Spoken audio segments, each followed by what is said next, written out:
Oui. que je n'osais pas tellement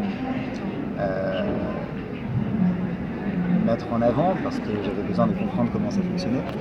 J'ai compris plein de choses, j'ai eu pas mal de prise de conscience pendant cette Quand on formation. s'est rencontrés la première fois, vous ne parliez pas de voyance? Parce que vous étiez dans quoi? Alors, j'étais dans Pour resituer dans l'hypnose en fait. Ah oui, d'accord, J'avais c'est ça. développé ma technique d'hypnose qui est toujours la même et qui s'est aussi perfectionnée avec le temps. Hmm. Et je n'abordais pas tellement les questions de voyance, la médiumnité un petit peu plus, mais un peu moins la voyance parce que j'avais pas envie de Oui, oui, paramétrer dans la oui, tête des oui, gens certaines oui. choses. Donc j'ai fait tout un cheminement intérieur qui consistait à étudier qu'est-ce que c'est que la voyance et comment ça marche, en voyant différents voyants, en essayant de comprendre en fait comment est-ce qu'on va recevoir un message, comment ce message peut être filtré. Vous avez parlé d'autres voyants ou simplement vous avez travaillé sur vous-même? J'ai Vous avez travaillé sur moi-même aussi, vous avez mais interrogé quelques personnes dans ce domaine? j'ai interrogé d'autres personnes dans Oui. ce domaine aussi, et puis j'ai posé des questions, c'est-à-dire que j'ai voulu voir sur ma propre vie, sur les voyances qu'on pouvait me donner, les choses qui se recouplaient dans les voyances. Les voyances Pourquoi des autres?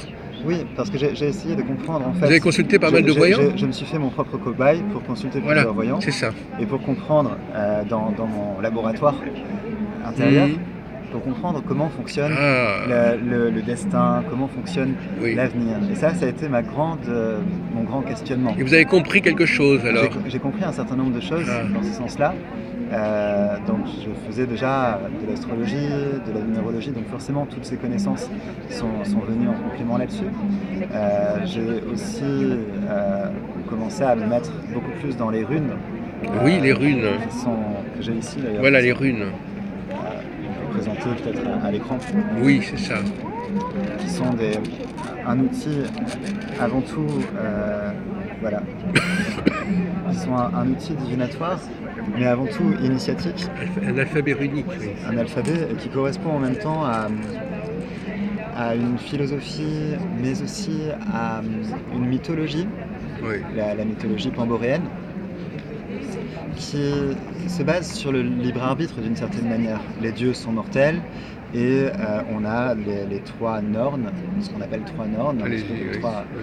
trois femmes qui tiennent le fil du destin. Les trois parcs. Et on a cette notion que nos actions passées ont une conséquence dans le présent et notre façon d'envisager l'avenir dans le présent ou d'envisager même le présent a une incidence dans l'avenir. Donc nos actions présentes ont un impact dans Il y a l'avenir. une corrélation de causalité. Et en même temps, il y a des mécanismes. Alors j'ai noté différentes formes d'événements ou de cycles quand on parle de l'avenir. Ah oui. Et vous aviez déjà une connaissance. Et ça a un rapport avec l'astrologie, ces cycles? Non, ça n'a rien à voir? Ça peut avoir un rapport avec l'astrologie, mais on va dire sur les événements qui se passent. C'est-à-dire qu'est-ce qui va se passer.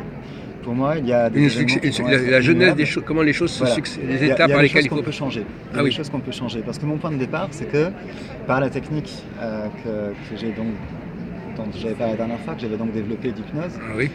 on libère des émotions, des personnes qui ont des schémas répétitifs se libèrent, et une fois qu'elles se sont libérées, quelque chose qu'un voyant leur aurait prédit juste avant ne va pas forcément se passer en négatif comme c'était prévu, Oui, parce oui. que l'émotion a libéré ça. Ah oui. Donc je ne pouvais pas croire en un destin écrit au millimètre près comme une partition qu'il faudrait interpréter comme ça. Je voyais que dans cette partition, il y avait toute une part d'improvisation possible. Et je ne savais pas définir exactement quelle était cette part Oui, c'est pas mal d'improvisation. cette idée de l'improvisation par rapport à la partition, c'est pas mal comme idée. Je me suis rendu compte que la lecture, par exemple, d'un thème astral ou d'un symbole, car tous les symboles vont, comme les runes, comme la numérologie, vont avoir un potentiel d'interprétation. Ce potentiel d'interprétation est lié à notre conscience et à notre état de conscience et d'intention et de positionnement par rapport à une problématique. Et à ce moment-là, c'est comme s'il y avait plusieurs scénarios possibles écrits selon l'état vibratoire, l'état de conscience et le positionnement que l'on prend.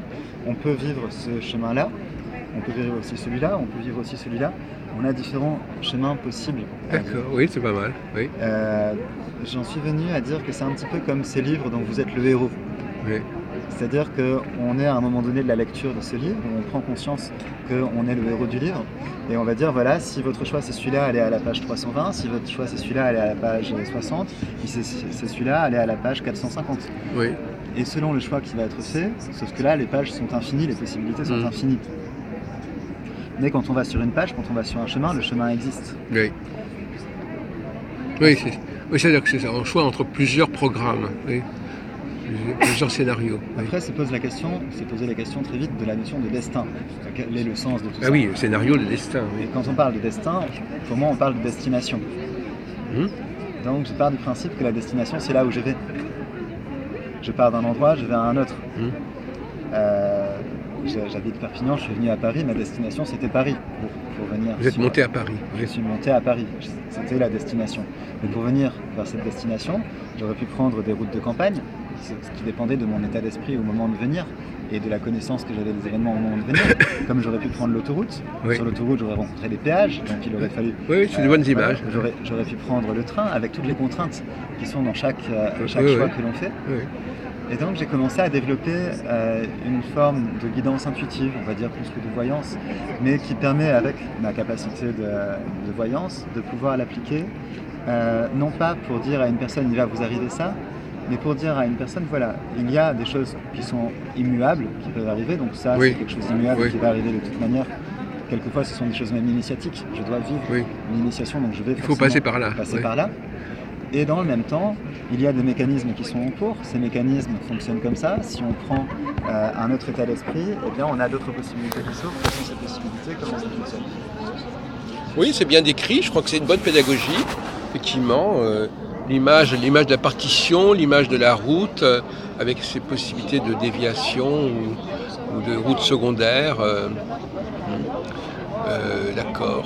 Et donc actuellement, vous avez quand même gardé l'expression thérapeute holistique. Oui. Vous ne parlez pas de voyance dans votre affiche. Pour plusieurs raisons. La première raison, c'est que je compte toucher un maximum de personnes, y compris des personnes qui auraient peur de la voyance. Voilà, mais c'est d'ailleurs surtout dans ce cadre-là. Si on était à Parapsy, ça serait différent. Voilà. D'autre part, mais au-delà, même à Parapsy, j'aurais cette même affiche. Oui.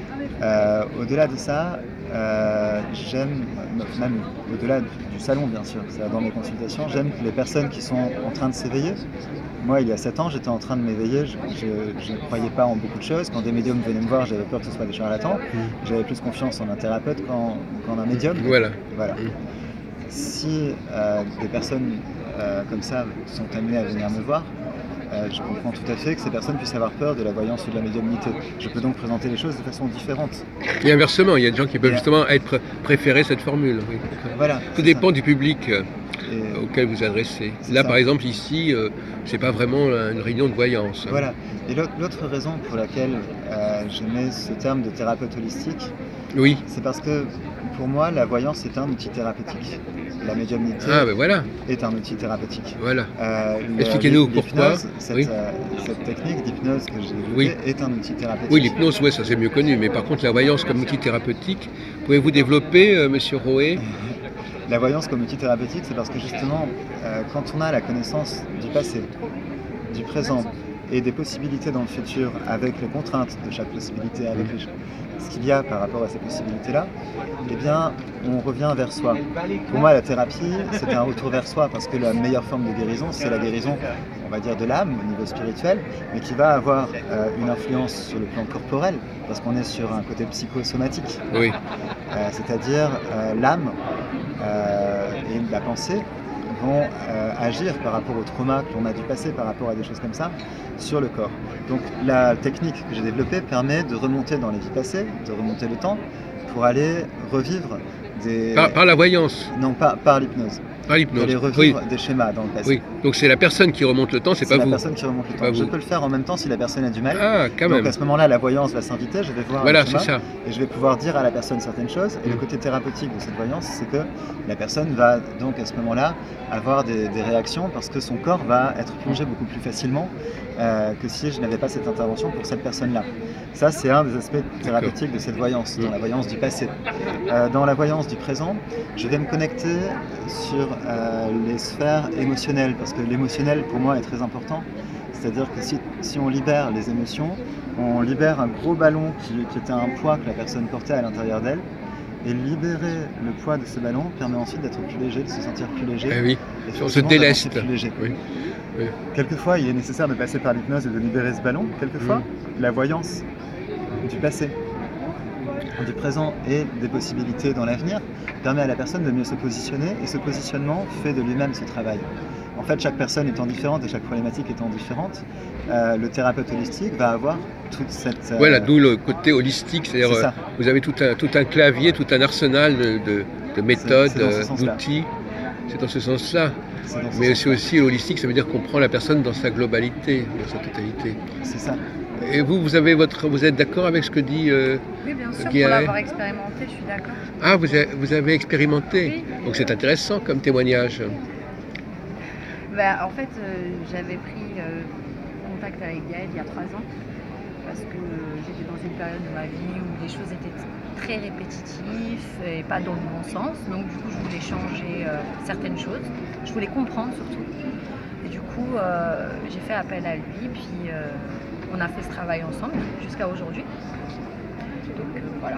Ce travail sur vous ou son travail de recherche en général? De recherche personnelle, mais aussi de travail avec lui. Et donc c'est votre muse un peu, quelque part. Je pas forcément ce terme-là, mais disons que... Enfin, en tout cas, sa présence vous a inspiré, en tout cas ça vous a aidé, ça vous a motivé. Ça a initié en fait.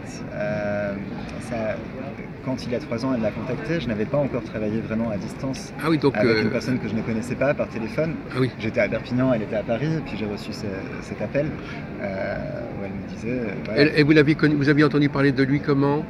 En fait, j'ai suivi mon intuition. En fait, je cherchais un thérapeute Oui. sur le net. Parce que tout à l'heure je parlais de comment on choisit son thérapeute avec une autre dame. Alors, j'ai cherché sur le net. Je me suis jamais trop arrêtée sur certains thérapeutes. Et puis, à un moment, je suis tombée sur un agenda des thérapeutes. Puis, je suis tombée sur Gaël Roy. Il n'y avait pas spécialement écrit grand-chose. Il y avait marqué magnétiseur, il me semble. Oui, à Et l'époque. le lieu aussi. Ouais, non, mais le lieu, c'est ça qui est troublant, c'est que le lieu, j'ai absolument pas fait Ah attention. oui, parce que aller choisir à Perpignan, c'est pas évident quand Je suis même. tout à fait d'accord avec vous, mais sincèrement, je pensais qu'il était à Paris, donc Oui. j'ai même... Oui, je me doutais qu'il y avait un truc comme ça. Ça m'a permis de comprendre que je pouvais travailler à distance avec Oui, des personnes que bah je ne oui. connaissais pas Son forcément. erreur vous a aidé à. Et ça m'a permis de... Vous avez trouvé une solution. de développer Alors bien sûr, à l'époque, je faisais du magnétisme et j'utilisais le bol tibétain. Et alors à partir de là, je ne pouvais pas lui faire le bol tibétain par téléphone. Non, c'est pas possible. Mais Pourquoi pas bon, je sais pas. Oui. Mais le développement des perceptions à distance, en fait, cette forme d'hypnose, je l'ai développée un peu plus tard. J'ai On développé peut au faire, mois de on peut septembre. faire de l'hypnose à distance maintenant avec vous? Oui, bien sûr. Ah non, mais c'est. Par téléphone. Voilà, Par c'est ça qui est téléphone. c'est quand même intéressant. Enfin, En moi, fait, je... justement, avec Lydia, donc on a beaucoup fait de oui. l'hypnose par téléphone. Et c'est quelque chose que vous avez inventé, quelque chose enfin, Je ne sais pas si je l'ai inventé ou si c'est quelque chose d'ancestral qu'on m'a donné aussi. oui. Mais Pareil. il y a peut-être un peu des deux.